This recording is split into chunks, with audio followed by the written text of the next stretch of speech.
Harry और छोटा dragon दोनों ही एक दूसरे की आंखों से ही धमका रहे थे, पर रागिनी का तो पूरा ध्यान ही जड़ी बूटियों की बर्बाद हो चुकी फसल पर था। अंत में उसने ये फैसला किया कि वो बाहरी दुनिया से जड़ी बूटियां लाकर यहाँ उगाएगी। ये फैसला करने के बाद रागिनी ने एक बार प्यार से फिर से ड्रैगन का सिर चलाते हुए कहा, देखो प्लीज कोई भी शैतानी मत करना और अंदर ही रहना। अंगूठी की दुनिया से बाहर तुम्हारे लिए बहुत ही खतरा है। ये कहकर रागिनी छोटी गिलहरी के साथ बाहर की दुनिया में चली गई। उसने सबसे पहले खुद को मूर्ख रागिनी दिखाने के लिए खुद को वापस बदसूरत बना लिया। उसकी नीयत तो अब गायब हो चुकी थी, तो उसने सोचा क्यों न इस ड्रैगन की किताब को मैं पढ़ लूँ। ये किताब उसे उसकी अंगूठी की किताबों को ढेर में से मिली थी, लेकिन इतने दिनों में उसे पढ़ने का टाइम ही नहीं मिला था, इसलिए वो बैठ के उस किताब को पढ़ने लगी। उसने लगभग आधा पन्ना पढ़ा था कि कमरे के दरवाजे पे धक धक की आवाज़ें आने लगी। वो समझ गई कि दरवाजे पर जरूर बिन्नी खाना लेकर आई होगी। रागिनी ने किताबों को तुरंत तकिए के नीचे छुपाने के बाद दरवाज़ा खोल दिया। बिन्नी खाना लेके आई और रागिनी के सामने बिना कुछ कहे रख दिया। इतने दिनों में उसे रागिनी के इस अजीब बर्ताव की आदत हो गई थी। रागिनी बिन्नी के चेहरे को देख समझ गई वो कुछ कहना चाहती है, लेकिन कह नहीं पा रही है। रागिनी ने धीरे धीरे अपना खाना पूरा खा लिया, लेकिन बिन्नी ने फिर भी कुछ नहीं कहा। तो अंत में रागिनी ने उसकी तरफ देख के बोली, अगर कुछ कहना चाहती हो तो बेझिझक कह सकती हो। अपनी मालकिन के मुंह से ऐसी बातें सुनकर बिन्नी काफ़ी हैरान हो गई। रागिनी पहले किसी से भी एक शब्द नहीं कहती थी। बिन्नी ने शुरू में उसके से बहुत बातें करने की कोशिश की थी, लेकिन रागिनी शायद उसकी बात समझ ही नहीं पाती थी। बिन्नी थोड़ी चिंता के साथ बोली, मालकिन वो कल साम्राज्ञी का जन्मदिन है, तो महल की तरफ से हमें भी बुलाया है। अगर आप चाहें तो हम उन्हें ये कह के मना कर सकते हैं कि आपकी तबीयत खराब है। रागिनी उसकी तरफ अपनी आँख को उचका के बोली, तुम्हें पता न, राजा से झूठ बोलने की सजा मृत्युदंड होती है। सम्राट को मेरी तबीयत के बारे में पता लगने में अधिक समय नहीं लगेगा। तुम इतनी जल्दी मरना चाहती होगी, पर मुझे इतनी जल्दी नहीं मरना। रागिनी की ऐसी तर्कसंगत बातें सुनकर बिन्नी उसे हैरानी से देखने लगी। वो खुद को ये कहने से रोक नहीं पाई कि मालकिन, क्या आप ठीक हो गई हैं? रागिनी की ऐसे बातें सुनकर कोई भी उसे मूर्ख या पागल नहीं कह सकता था। रागिनी ने उसे दोबारा सवाल करते हुए बोली, तुम्हें क्या लगता है? बिन्नी को तो अपनी आंखों और कानों पर विश्वास नहीं होता। उसने खुद को भी चुट्टी काट कर देखी कि कहीं वो कोई सपना तो नहीं देख रही है, लेकिन ये कोई सपना नहीं बल्कि हकीकत थी। रागिनी के चेहरे पर एक मुस्कान थी। बिन्नी तुरंत 2 कदम पीछे होते हुए बोली, मालकिन आप ठीक हो गई? तो रागिनी से देखते बोली, मुझे कुछ हुआ ही कब था? मैं तो हमेशा से ठीक थी। तुम्हें नहीं लगता कि हर बार मैं मरते मरते बच जाती थी? कोई इतना किस्मत वाला तो नहीं हो सकता ना कि हर बार बच जाए। बिन्नी कहना चाहती थी, अगर आप ठीक थी तो अपनी बहन यामिनी और अधिरथ परिवार के इतने जुल्म क्यों सहे? उसकी मन की बात से समझते हुए रागिनी बोली, तुम बस ऐसा समझो कि अब मैं अपने ऊपर हुए जुल्म का एक एक हिसाब लूँगी, लेकिन फ़िलहाल के लिए तुम ये बात अपने तक ही रखना, मैं ठीक हूँ। फिर रागिनी ने थोड़ा रुकते हुए बोली, कल महारानी का जन्मदिन, तो एक काम करो, तुम मेरे लिए बाजार जाने की तैयारी करवाओ, मुझे कुछ कपड़े खरीदने हैं। बिन्नी तुरंत अपना हाँ में सिर हिलाकर वापस चली गई। आज उसकी खुशी का कोई ठिकाना नहीं था।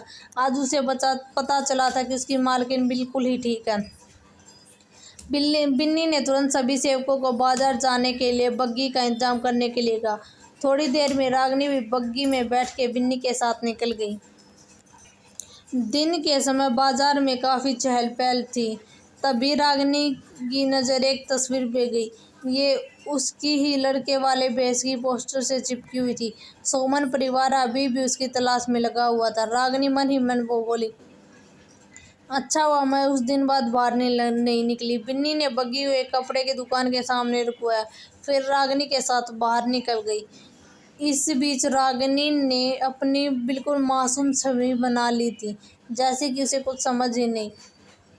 दोनों ही उस दुकान पर जाके कपड़े देखने लगी। उसके पीछे से आवाज़ आई, अरे देखो तो आज हमारे बाजार में कौन आया, हमारे महिम की पत्नी पधारी हैं। वैसे तो रागिनी को देख के बाजार में लोग कई कई तरह तरह की बातें करते हैं। जैसे देखो, ये मामीम की पत्नी है, मैं पहली बार इसे बाजार में देखा है, मैंने तो सुना था कि ये पागल है, फिर ये यहाँ क्या कर रही है। रागिनी इन सभी बातों को सुन रही थी, पर इसने इसे इग्नोर किया और बिन्नी के साथ कपड़े की दुकान में कुछ कपड़े पसंद करने लगी। तभी पीछे से आवाज़ आई, देखो तो आज हमारे युद्ध देवता की पत्नी बता रही है। मुझे तो लगा था कि हमारी आंखों को धोखा हुआ, लेकिन अधिकृत परिवार की अनमोल तीसरी राजकुमारी खरीदारी करने के लिए देखने को नहीं सोचा था। आज तो हम भाग्यशाली हैं। आसमान से उतरे काले चांद के दर्शन हो गए। ये आवाज़ रागिनी के बहुत ही जानी पहचाने लगी। जब वो पीछे मुड़ी तो समझ आया ये आवाज़ अनिका की थी, जो यामिनी की एक बहुत अच्छी दोस्त थी। उसकी बहन यामिनी भी अनिका के बगल में ही खड़ी थी, उसकी व्यंग्यात्मक बातों पर मुस्कुरा रही थी। उसके साथ कुछ और कुलीन परिवार की लड़कियां भी खड़ी थी। रागिनी की पुरानी यादों से उसे पता चल गया था कि अनिका भी उसे यामिनी के साथ मिलकर बहुत ही परेशान किया करती थी।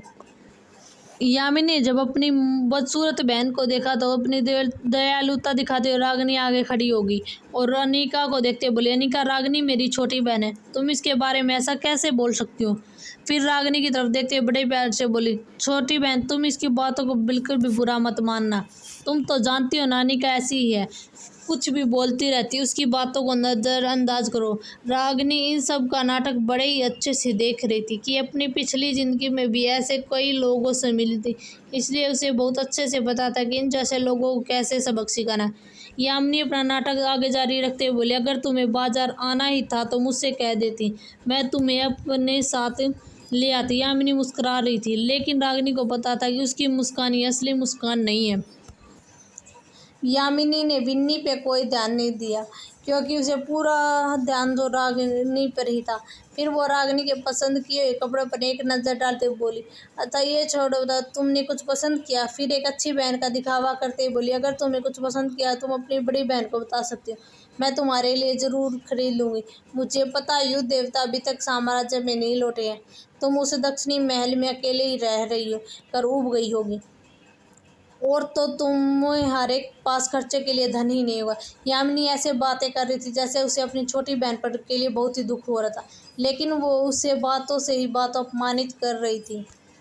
वो आसपास के लोगों को याद दिला रही थी कि मामीम अपनी इस नाम की पत्नी से विवाह में उपस्थित नहीं थी।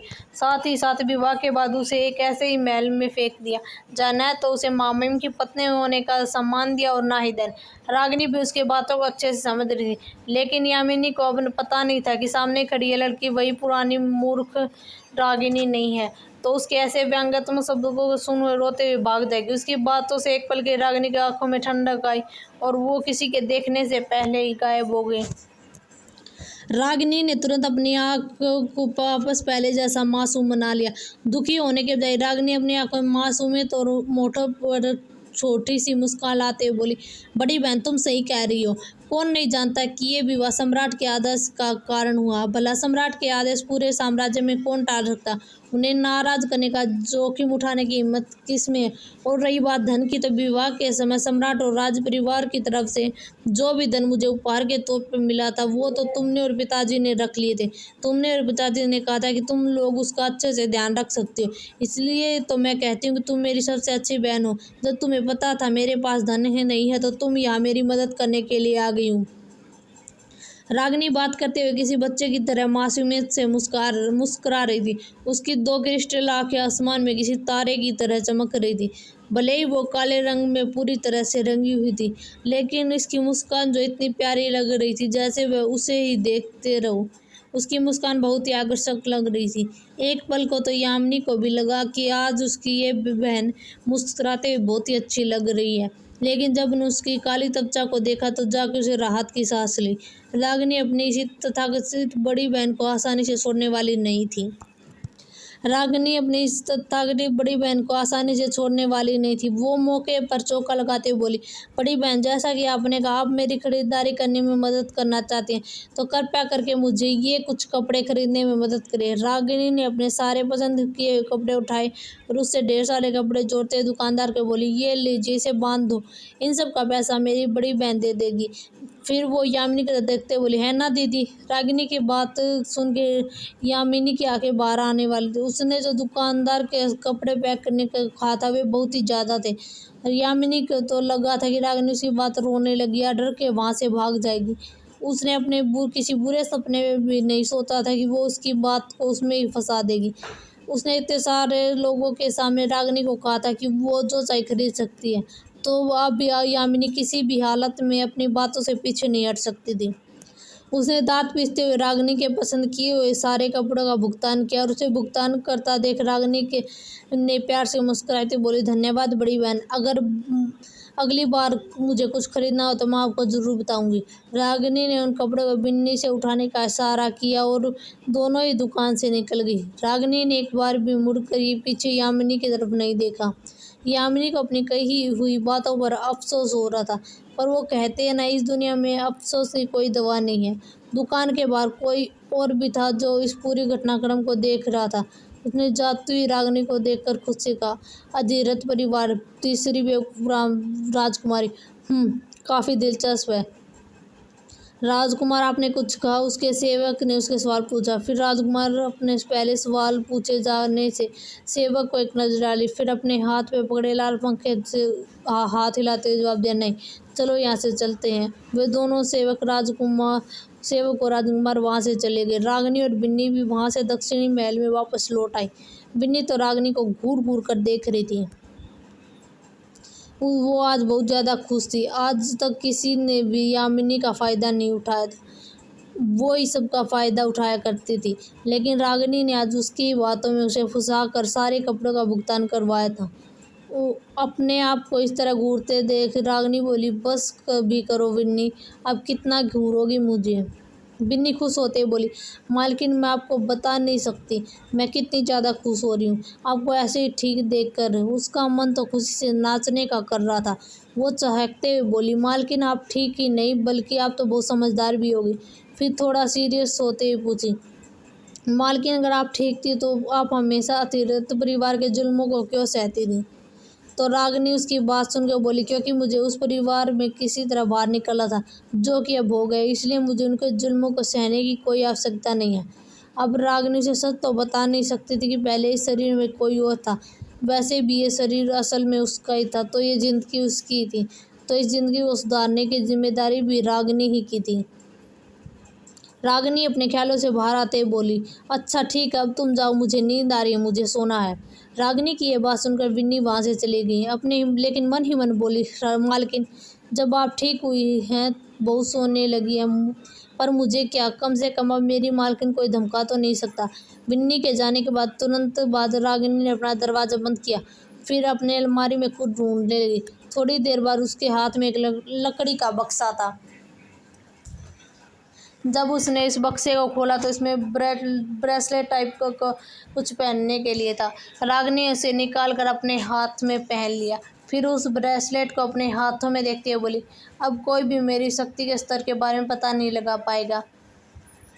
रागिनी को ये ब्रेसलेट अंगूठी की दुनिया में ही मिला था और ये बहुत ही खास ब्रेसलेट था जिससे किसी पे भी हमला भी किया जा सकता था। लेकिन इसकी सबसे बड़ी खासियत ये थी कि इसे पहनने वाले की शक्तियों का पता नहीं लगाया जा सकता था, जिससे सामने वाला इंसान उसे मामूली इंसान समझ लेगा। कल जब वो सबके सामने राजमहल में जाने वाली थी तो बहुत सारे लोगों की नज़र उस पर होगी, तो अपनी शक्तियों को छुपाने का इससे अच्छा उपाय उसके पास कुछ नहीं था। रागिनी ने एक नज़र अपने टेबल पर रखे निमंत्रण पत्र को देखा, फिर बोली, कल का दिन बहुत ही रोमांचकारी साबित हो सकता है। वो अच्छे से जानती थी उसकी बड़ी बहन इतने बड़े महोत्सव में उसे शर्मिंदा करने के लिए कुछ न कुछ ज़रूर करेगी, इसलिए वो देखना चाहती थी उसकी बड़ी बहन उसे मूर्ख समझ के क्या करती है। साथ ही साथ वो अपने तथाकथित पिता को देखने के भी उत्सुक थी। वो आखिर कैसा है, तो क्या होगा कल का दिन, क्या होगा कल के महोत्सव में, तो देख। और क्या आप लोग यामिनी की बेटियों से देखना चाहते हैं तो जल्दी से कमेंट में बताओ। हाँ, बहुत जल्दी रियान और रागिनी आप फिर से आमने सामने आने वाले हैं।